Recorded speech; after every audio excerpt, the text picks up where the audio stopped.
Hello as, karong adlaw nga Sabado. Natay adtuan nga meeting, importante niya siya nga meeting.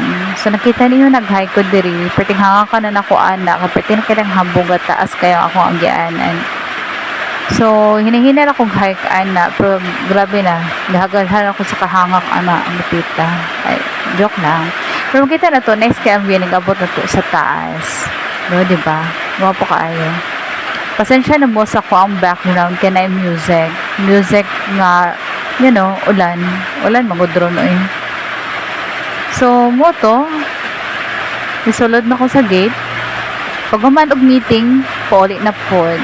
Char.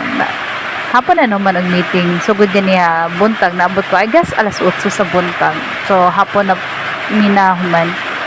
So, gadala ko niya ako ang tumbler, sudanan sa tubig. Mysterious po biya niya ako ang tumbler no kadi mo dan ang tubig ay.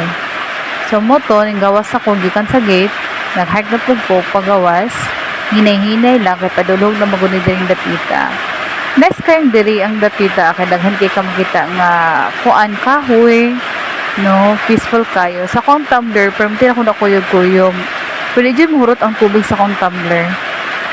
So nanapod niya akong tumbler. Pagawas na kuan na hinahinay lang tag-agi, kagamit kayo ang gianan. So, laban lang yun tanin dapita. Char. Sige na taglaban, animam na ikalaman. Padulong na ko sa highway.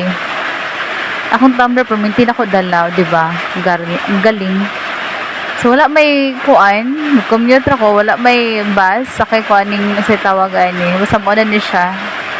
Sakay ko aning. Dadala akong tumbler, baga sakay ko. Wala mo na hibulong, maurag po ang sulod sa kong tumbler. Pang display lugar na siya. So, nabot ako diri. Yeah.